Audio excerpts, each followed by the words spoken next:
Hello, this is Astro Breeze, and welcome to today's astrology study group. And we will look at comparing relationships today. It's just so important because there's so many, and we've gone through it a few times. There's a few videos back, but we just keep looking at it from a different way. You have to comb it one way, comb it another, shine a light over it, bright light, and comb it one way, and then move the light, move yourself, and look at it in a different direction. And we can see a lot of different things. So I thought we would just jump in and look at the charts of Stevie Nicks and Lindsey Buckingham from Fleetwood Mac. Great music, great band, but very tumultuous uh, relationships between them. Another one will look at it's like Sun Moon Rising and whatever of like the whole band. But today we'll just look at these two and learn how to look at charts with that in mind. So what we're going to do is just look at her and then look at him. I took out the outer planets because they're one, when you're looking at and starting to do this, it's just too much for the eye. It's just too cluttered. And they're basically, generational, and they are a year apart, so they're not going to move that much. I'll bring in a couple things that are kind of interesting and significant, but there's so much you don't even need them, kind of like the first look. So that's why I took them out, make it a little more simple. When we do some of the other comparisons, I might put them back in. But here we go. So let's look at Stevie. She is, Sun, Moon, Rising, Sun in Gemini, Moon in Capricorn, and an Aries rising. It's like, whoa, okay. So, well, interesting. Two cardinal signs. So we know that the rising sign, by the degree also, and the moon are square. Very interesting. So first, and then we have the moon, the sun over here in a busy Gemini. So Gemini, and let's just start off with the sun. Just want to point these out so you can start checking this out. So sun is your core identity, yourself, what you want to do, where your emphasis is in life. And Geminis, they like lots of stuff. They're an air sign, and they like freedom of thought, words, thinking, don't want to be tied down to anything, kind of just that more free nature. And then there's the moon up there in Capricorn. We'll talk about placement in a minute, but just let's think about that. So moon, um, moon in Capricorn is not the best place. The moon is at its detriment in Capricorn. It wants to be in a nice, nurturing Cancer, or wants to be in Pisces, or likes to be in Taurus.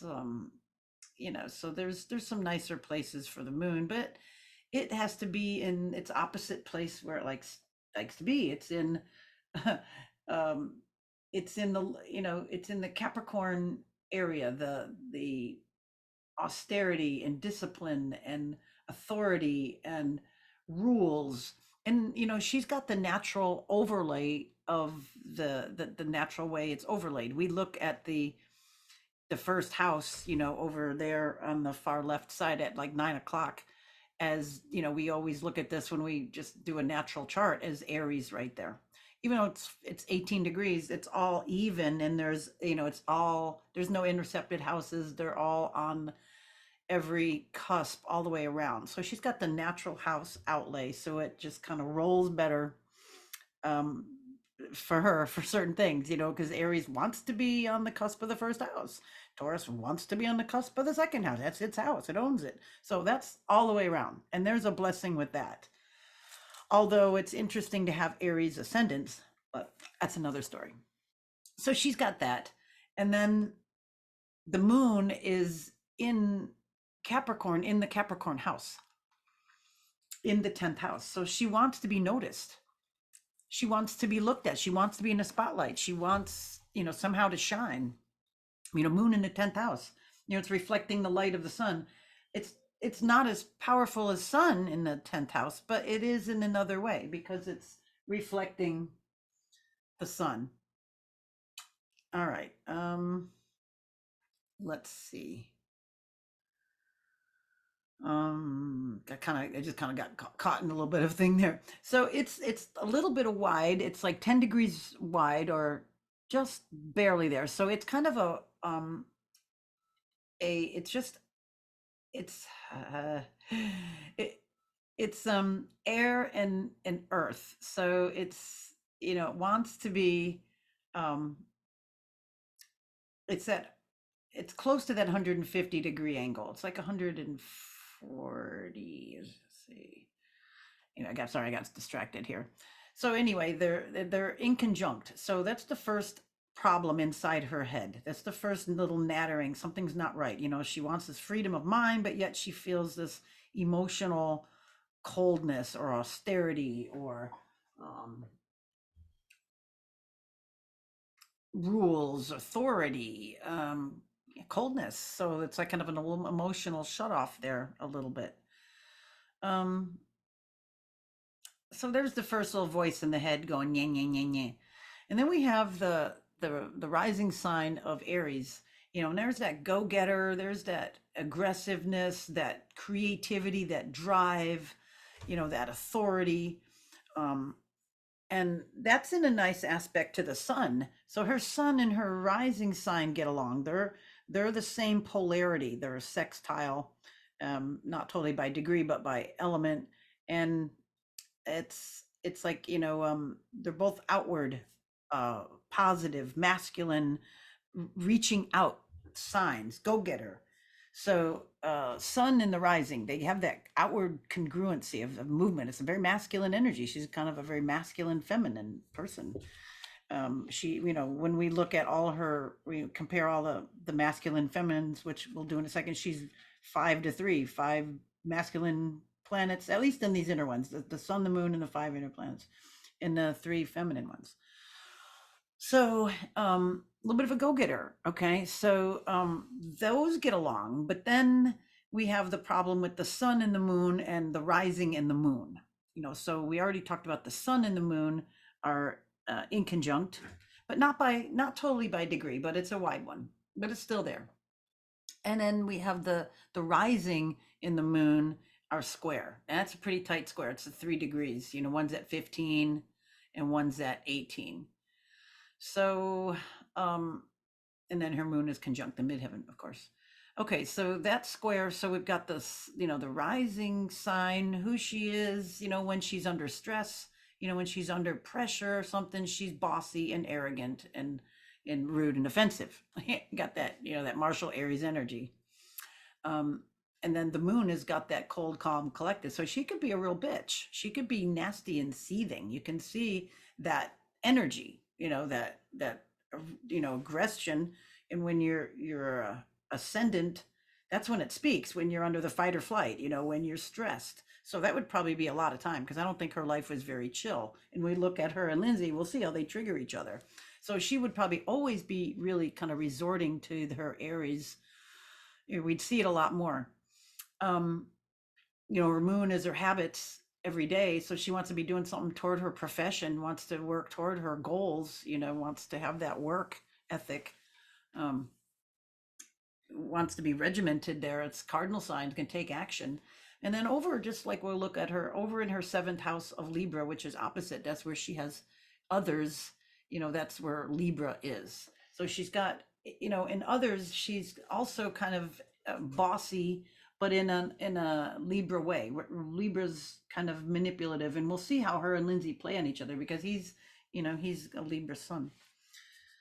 All right. But his sun falls actually in her 6th house of work, which is interesting. We'll see that stuff in a minute. So this is just kind of the basic layout. She's also got her Venus opposite her moon. So this is quite inharmonious too. So there's another voice in the head that's just kind of conflictive. So, moon, emotional austerity. And then we got this mushy Venus. Venus wants to be here. It likes to be in Taurus, but it's a sister sign. It's a emotional sign. It's a home sign. It's kind of cushy, there's her cushy insides. There's where she can be very vulnerable. What she wants is kind of slightly on her sleeve, and it's in the house of communications. So this problem is going to be the voice of a lot of her music, a lot of her poetry. This dissonance here between the moon and Venus. Yeah.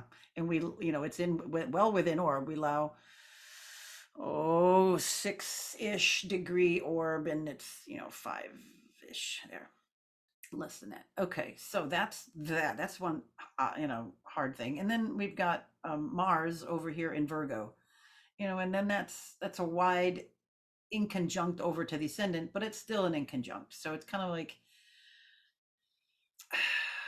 her energy and her ascendant just aren't quite on the same page, but her energy in her moon are. I mean, it's still wide, but the moon, it's still a wide. This is a wide trine, but nonetheless, she's got that kind of that backing of movement. It's even though it's mutable, it's a mutable drive. The drive is like a click list. Look, this works. This doesn't work. I don't have energy to go that way. I said the song should be a 145. That works. I don't want to do any of these other weird things. We got to be traditional. My moon in Capricorn. I want to do what works. And I'm Stevie Nicks. So I've got Aries ascendant. We're going to do this and take charge. And then we've got this T square here with Venus, Moon, and Ascendant. So this is kind of rocky, right? And then if we have somebody that has a lot of Libra energy, that's gonna throw, you know, uh, that's gonna make a mess. And that's in comes Lindsey, and we'll probably get back to some of her other stuff too. But let's look at his natal chart. And I was trying not to have stuff in the middle. Let's see. Oh, I can't deal with it now. Anyway, um, let's look at him. He has Sun in Libra and a Mercury in Libra, and they're conjunct. 1 degree. Look at that. Not surprising, because the Mercury is often conjunct the Sun, and it only is 28 degrees away from it, and it gets to the end of its leash, and it's yanked back, and then it goes around, and it's yanked back. So it's like it hangs around the Sun. But nonetheless, he's got that fusion of that. So wherever those are, when we look at with Stevie's chart, they're together. His Sun is fused with his Mercury, so he thinks. His thinking process and all that is a big part of him, and they're both in Libra. Oh my, we're just getting started too. This is just what I'm just thinking ahead. Sorry. Okay, so that's his Sun is there, and then it's in a kind of in a sextile, or 2 signs away, angle to his rising sign. I'm sorry, just went there first. So his Sun and his rising sign are getting along, and interesting, his Mars is sitting right there. So his Sun and Mars and rising are all friends. They're sextile, 60 degrees apart, kind of slightly wide, but see 16, yeah, no, that works. That works. That's all that works well. Um, and that they're both masculine signs, so there's that, they get along. And then over there with the moon, okay, so we've got his rising and Mars, are opposing the moon by element, not totally by degree, but we got Leo opposing Aquarius. And even though his moon is at the nth degree, 29 degrees of Aquarius, 16 minutes, and his birth time did check correct. It said accurate. It was from a birth certificate.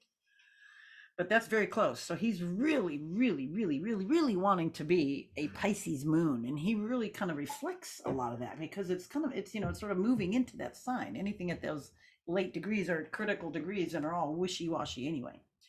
So that's there. But anyway, he's got this moon in the 7th house. He wants to have a partner, and then that Libra energy, he wants to have a partner, and he wants to go through life with somebody. And then Venus over there, look at the bottom of his chart. Venus is in Scorpio in the 4th house. So he wants to have a partner. Did I underline wants to have a partner? He wants it's forever. I want to have a partner and have kids with them, and that's be it. and then we go about our life. um, yeah, so that, and this Venus in Scorpio is not the best place for Venus. Um, yeah, what is that, in the detriment? Venus in Scorpio? No. Yeah, it would be. It would be. It would. No, it wouldn't be. Okay. Anyway, it's not in a good place. Still, it doesn't like to be over there. Forget some of those, but it's under the spotlight. It's being, um, God, under, like, just, it's just, it can get really emotional, drawn out. Oh God. And this was how their relationship was. They just argued. They were vehement arguments. They would set and trigger each other off. I mean, just screaming and yelling. And then they'd be like, to go record an album, and they're just at odds with each other. And then, that tension just sets the tone for the whole recording session. And then they wrote songs about each other. It's like, um, oh God, you start listening to some of the lyrics. Well, dreams, here you go again, you say you want your freedom, and who am I to keep you down, and then he writes, different things, say you love me, I don't want to know the reason why love keeps, walking on down the line. So anyway, you listen to some of the lyrics, and they write stuff for each other. And then imagine performing somebody trying to embarrass you in lyrics in the song. No wonder they triggered each other. Okay, see, what else does he have? Um, we talked about Mars. Okay, so the Leo ascendant in the Mars and Leo, that's very aggressive. It's such a showmanship. It's like Leo wants to be on the stage, it wants to be validated, and there he is singing and playing and performing and conducting and putting it all together, and he put all that stuff out. And then he's such a mild man. He talks like, not like you'd think, but I guess he saves his voice, but talks and sings totally different. But that's a very forward, aggressive energy. But Mars is in the 12th house, softens it. I mean, look, it's just a little bit, but I think it would be way horrible if Mars were in the first house. I mean, it would be in its own place, but I think this tempers it a little bit. Uh, it would be in its home. It would like to be in the first house. I don't know. It's hard to say, but maybe it kind of puts a little bit of a filter on it. So yeah, we got this dynamic going on. All right, so let's get into both of them. Do-do-do. Let's see if I can find the. Is it this one? I don't think so. Let's see. I think I put them under her. Let's see. Oh, oh, hold on. Bear with me. I'm gonna get it set up. And I'll switch charts. I think. Oh goodness, why don't it? Is this? Okay, I know what I'm doing. I know I got a different program here. I got two of them going because the one wasn't. That's right. I had stuff that wouldn't set up right. There's so much. Hold on. Make it easy to look at. Okay, let's see. I want Stevie on the inner ring and Lindsey on the out. All right, so let's new share. I just had to get this by wheel. This one. Okay. I got a lot of windows open here, a lot of charts. Sometimes it gets goofy. It's like keeping this track of all the astrology, and then working the Zoom. But anyway, I think this one's good. All right, all right. Let's get into it. I have this set for all the planets, and you can see Stevie's chart is on the inside. She has the down here. Look in the second house, the um, sun in Gemini. Okay, so just so you have something to look at, but I want to run through a couple of things first. They both have a lot of masculinity in their chart. They both have 5 planets in masculine signs, 3 in feminine signs. She has 3 planets that are cardinal, and I'm talking about right now. I'm just describing the sun, moon, and the inner planets, not the outer three when I'm describing this what I'm about to tell you right now. So we're not going to add in the outer planets for the moment. All right. So anyway, cardinal. She's got 3 cardinal planets, 1 fixed, 4 mutable. So she's kind of mutable energy, a little bit more, but kind of cardinal mutable, because they're high up in there. And then she's got 3 fire planets, or 3 in fire signs. And this counts the ascendant as well, I should say.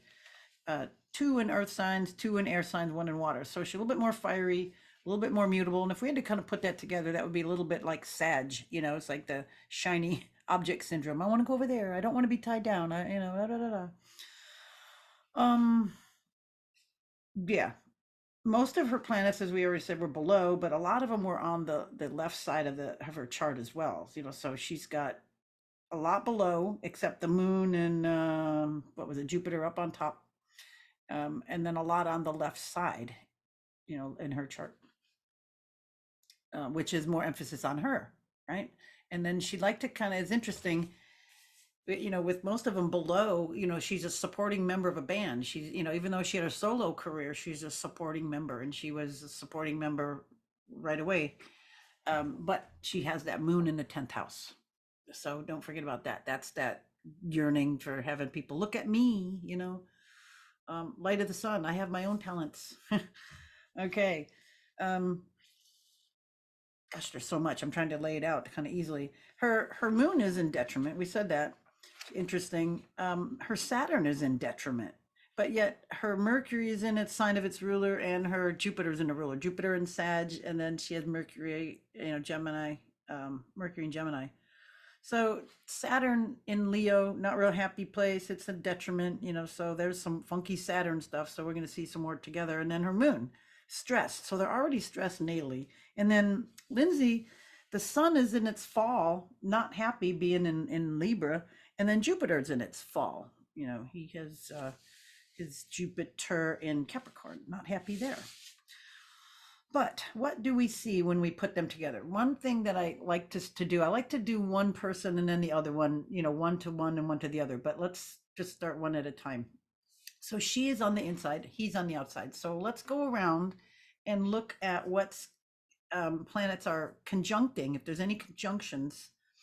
And let's start with the sun. So let's go with his sun, and let's see, it says his sun conjuncting anything, and it's not. It's, he's got Libra, actually, it is. It's conjuncting 9 degrees, her Neptune.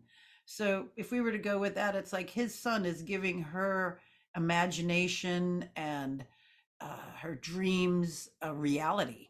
He's lighting that up for her. And it's interesting that, that's in her 6th house of work. So his sun is in her 6th house of daily work and lighting up her poetry, her imagination, her ability to put, things, her imagination to work. Very interesting.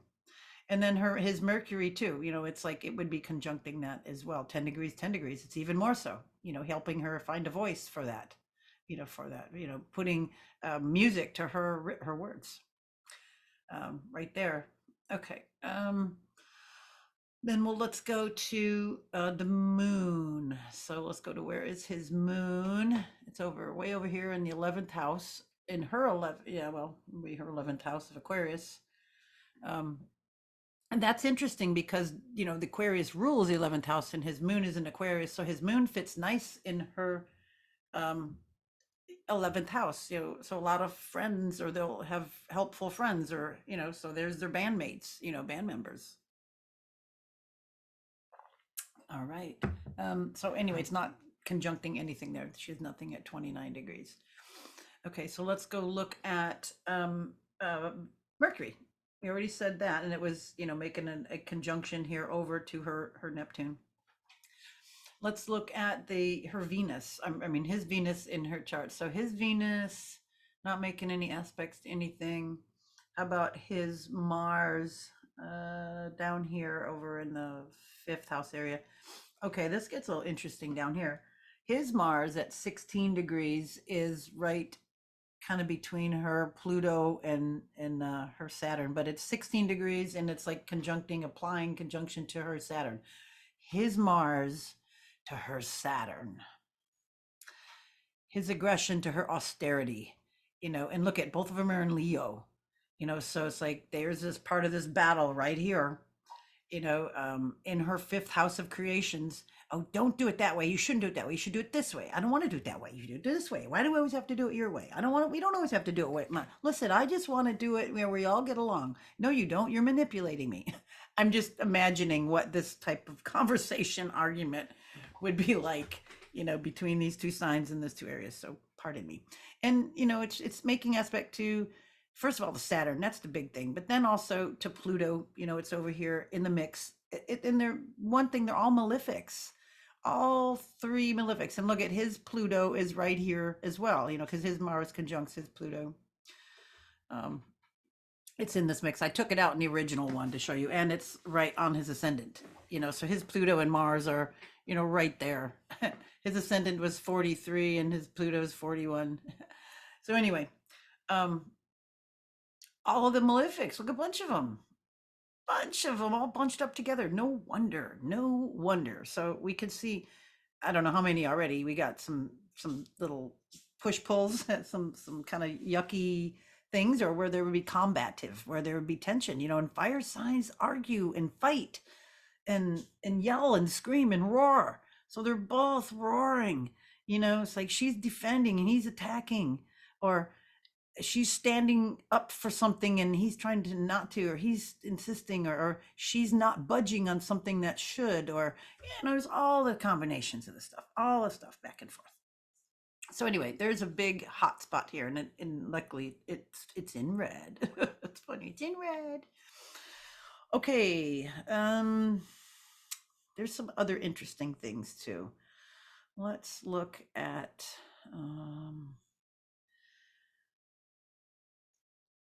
his Jupiter falls in her 10th house. It's, close to her moon. So his, he makes large her dream of being um an artist, to make this to be famous. He's big and large, and he's got that Capricorn in Jupiter on her moon in that area, in her 10th house. We talked about that. His so where is it? His north node is right on her ascendant. His north node, didn't I put that on here?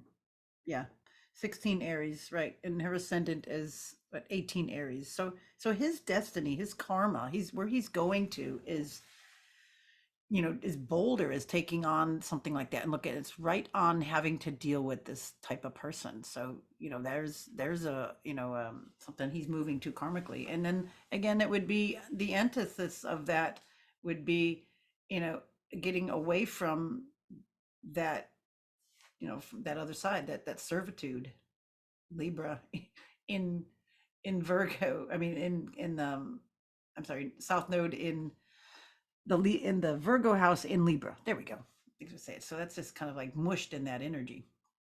All right. His midheaven is right on her north node.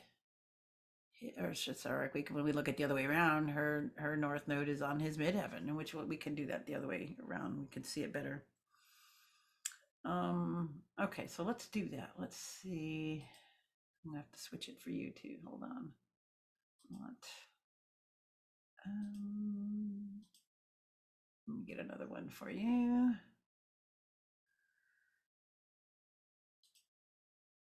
Let's go to Lindsey natal and dun, dun, dun. All right, she's in the inner. Why isn't she in the outer one? I got too many charts open.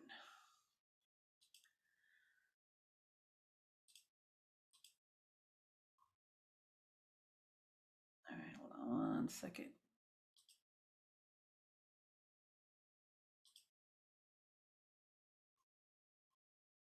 All right, let's go to, see, I still have her on the inner one. Bear with me here. Let's look at this one.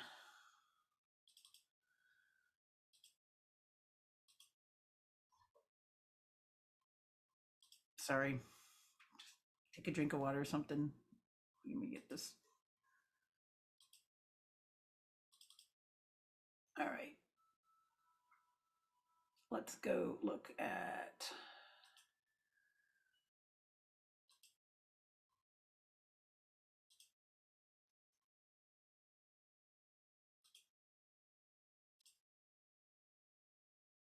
All right, sorry, just had to get this lined up better for you. All right, so now we've got Lindsey on the inner wheel and we've got Stevie on the outer wheel. All right, so what do we got here? So we've got this, with the Leo rising. So her Saturn is conjunct his Mars. I think we saw that, with the other way around, but when you see it this way, you can see it better. But there's two malefics fighting again. This is what we were talking about before, but you could see it's like right there, both of them at the end of this 12th house. Because this Saturn is in her Saturn is in his 12th house, right on his Mars. So there's like an endings, a spiritual or a fight they have to finish of some sort. Okay. Mars, you know, h- her Mars falls into his first house. So she gives him energy and she tells him, Mars in nitpicky Virgo would be just telling him what to do. I mean, she would just be well, Mars is in that its own place here, so it feels comfortable. And then Virgo is just nitpick. And and Virgo is the natural response to Leo. So his outward, his Mars and his Sun, his rising sign over there in Leo performing, she would probably tell him, hey, you didn't do so good, or I wish you would have done this, blah blah blah. Being really, energy be hypercritical. Could be a little bit of a buzzkill, a lot. And then her Mars is also close to his Saturn. Look at this. Look at, we just have this fighting crisscross. They're all just around there. Oh, all right. And we're just looking at conjunctions here at the moment. We'll spread it out just a hair. And we talked about now her moon is in his fifth house, and her Jupiter's in both of these are in his fifth house of creativity. So she put some structure to his creativity, and she also put this big energy into his creativity. She, I don't know, believed in him, went along for the ride, um, wanted to move up to the top, wanted to be his equal, wanted to be more. Oh, what was the song on their first album? Buckingham Nicks. Long Distance Winner. I think there's some really interesting lyrics of that one. Okay, moving on, moving on. We talked a little bit about, her north node right at his midheaven. It's 3 degrees off. That's pretty close. So there's a lot, with um, her career and, um, at his, where she's going in life and near his career point. So where she's going in life is his career, and his career moved more of her place in life. So that's very interesting when something's like that at a point. We got two. We've got Saturn, right there, and Mars. His Saturn right there. Her Saturn right there on his Mars, and then we've got this up here we just talked about. Sun, no, no, no, and then nothing here. Now let's just look around another way. Let's look at Sun to other. Let's look at it to other things. So we have Sun is at 5 degrees. So her Sun at 5 degrees, we're going to go look and see what he has around that. Okay, so we already talked about well, maybe we didn't. We got a lot of stuff. Okay, their suns are trine. So they both have air suns. Both suns are in air signs, and they're 4 degrees apart. So that's pretty close trine. So that must have been one big attraction, on their behalf, that they had their selves, both in that air, they could have that expansiveness, that want to be on that breezy, free ideas, communication vibe, right? All right, so there's that. That's good. And then the Sun. You know, it's of course with, we said with Mercury, because they're like right there. So Sun, Mercury, Sun, Sun, like that. They're because these are fused. He's got that conjunction. Nothing else at 5 degrees. All right, so let's look at his moon. Moon's at 15. See if there's anything mid. Um, it's kind of, well, no, it's making a sextile, because that's a feminine, and it's less than, I give it about 8 degree orb, but so it's only like 6 degrees off. So it's making a nice sextile. His or I would say her moon to his Venus. So there was, something else there that was an attraction. Her moon, her emotionalness somehow was drawn to that. Was drawn in um, to, to that deep, seductive, all-encompassing Venus. She couldn't resist. There's not that's not she can't resist in that Venus. Her moon, something about it right in there. But it's only a sextile, so it's not as strong as a conjunction or a trine, but nonetheless, it's there. And that's a nice aspect too. So we had Sun, Sun, and then we got a Moon, Venus thing here. All right, Moon. Anything else? That's kind of wide. Moon square Mercury and Sun. It could be, her moon squaring his Mercury and Sun. That's pretty close. Yeah, 5 degrees. Yep, and 6 degrees. So yeah, that's good. That's within orb. So we've got a square, her moon with his sun, and the way he talks. So something about that is challenging to her. They challenge each other. It's like he pokes at her emotion, or she reacts to his mouth, or the way he says things, or how he does stuff, or whatever. There's going on, this back and forth, back and forth. Her moon is trining his Saturn. So there is some discipline in working together. They got to work together. Her moon, she's got to, to do this, to get what she wants, she has to, deal with this, Saturn, but they're both trine, they're earth signs, but it's still there, moon Saturn kind of just puts a dourness on the moon, but it's sort of like, easiest way to say it. And then we also have a moon in conjunct Mars. Her emotional energy and his just did not get along with how his drive and energy was. I think he was, they all had drug problems, so whatever his choice was maybe not her choice. This didn't get along on that end, emotional and driven, like whatever he had to do to drive himself was not how she had to do it. Moon and his Venus opposite too. Look at that. Moon, her emotions, and his Venus, just didn't get into what his stuff was. Her inner self did not connect with his values. Or he didn't value her inner self. So there's another big tug of war.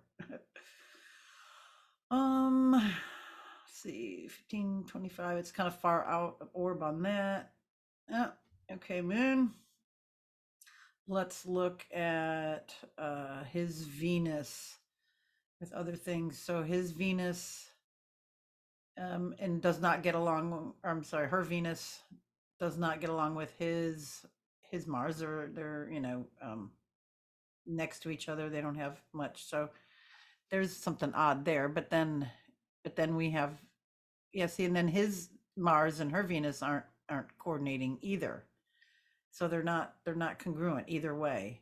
Can we see that? So we've got, a Virgo. She's on the outside now. She's got this Virgo Mars to his Venus of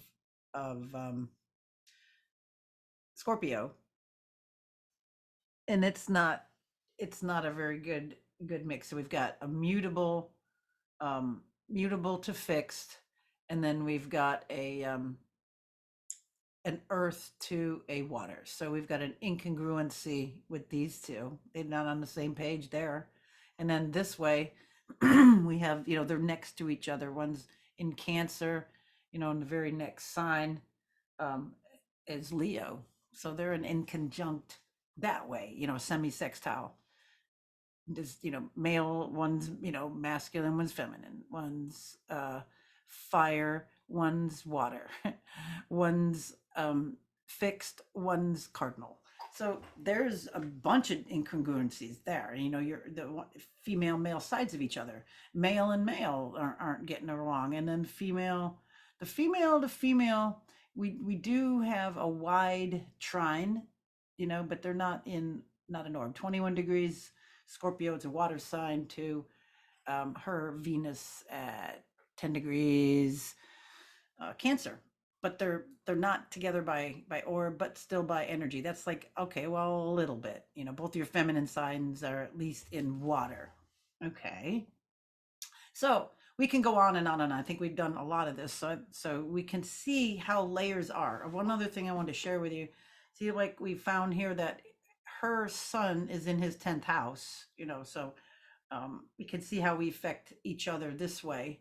Um, and then like her moon is in his fifth house.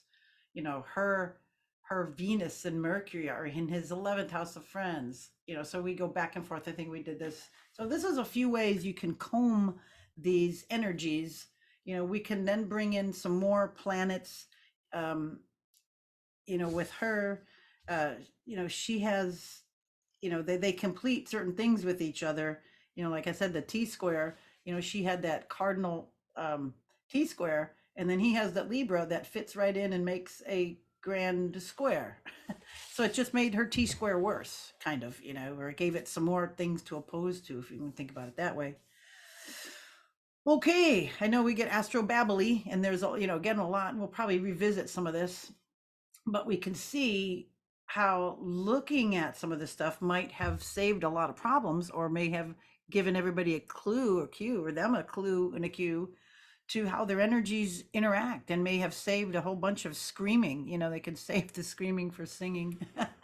But anyway, there is no perfect relationship. There's some that get along good on a lot of those things, but then you'll find little snags and things. And you know, the squares are to help you grow through something, or to put up with a type of energy. You know, in conjuncts, you got to put up and learn something that's maybe not at all part of you, because we have all these parts of ourselves. You know, we have our self, we have our, you know, our projected self, or how we act under stress. We have our emotional self, our mental self.